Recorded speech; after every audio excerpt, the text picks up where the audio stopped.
जो बहुसंख्यक मुस्लिम समाज है उसको इस बात से कोई लेना देना नहीं। जो छोटा पारिवारिक तबका है वो परेशान है। परेशान इसलिए है कि वक्फ विधेयक आया, जेपीसी में गया, जेपीसी के पास इस समय पर 75,000 दस्तावेज आए हुए, 1.2 करोड़ ईमेल और मैसेज आए हुए वक्फ बोर्ड को लेकर।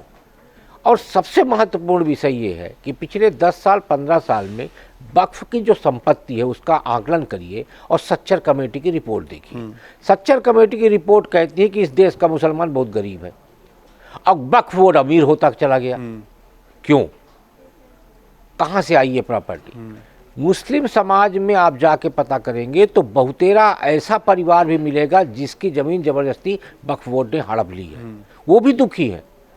लेकिन वो कहाँ कहें, क्योंकि इस भारत सरकार की तरफ से 90 के दशक में वक्फ बोर्ड को इतना ताकत दे दिया गया कि धारा 40 और धारा 52, धारा 40 में उसको शक्ति दी गई कि जिस संपत्ति की तरफ आप उंगली उठा देंगे वो आपकी, और धारा 52 में ये अधिकार दिया गया कि आपके खिलाफ तो अपील नहीं होगी जिलाधिकारी के पास, लेकिन आपकी प्रॉपर्टी पे यदि किसी ने कब्जा किया हुआ है तो जिलाधिकारी की ड्यूटी है कि उसको खाली करा के आपको सौंपे।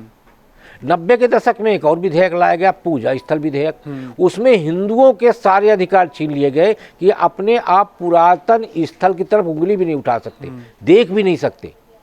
तो 47 के पहले और 47 के बाद की स्थितियां लाके जिन मंदिरों को तोड़ के मस्जिद बना दिया गया है उस तरफ हिंदू नहीं जा सकता, और मंदिर, जमीन, जायदाद कहीं भी वक्फ बोर्ड उंगली रख दे वो उसकी हो जाएगी। ये विसंगति, और ये विसंगति अब दूर होने का समय आ गया है, इसलिए ये तमाम तरह के बयानबाजियां आ रही हैं।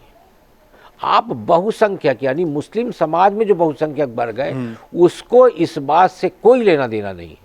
और कम से कम मुझे लगता है कि बुद्धिमानी तो ये होती कि दुनिया के 3 नगरों के बारे में तो ये मुस्लिम समाज के जो पुरोधा हैं वो चर्चा करने से बचते, काशी, प्रयागराज और उज्जैनी। ये तो बहुत ही प्राचीन नगरियां हैं।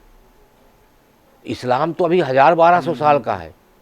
इनकी तो स्थापना को लेके कोई अज्ञात ही नहीं है, सृष्टि के समय के हैं ये।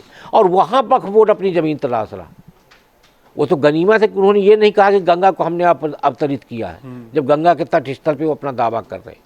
इसलिए वक्फ बोर्ड को लेकर जो सबसे बड़ी दिक्कतें और सबसे बड़ी जो तमाशाबाजी है वो उन परिवारों की तरफ से की जा रही है जिन परिवारों के पास कब्जे की जमीन जाने वाली है। और खासकर उत्तर प्रदेश भारत का एकमात्र ऐसा राज्य है जहां वक्फ बोर्ड सबसे ज़्यादा सरकारी तरीके से अतिक्रमण किया हुआ है। अमर उजाला जीवांजलि के सारथी की मदद लें और महाकुंभ में स्नान जरूर करें।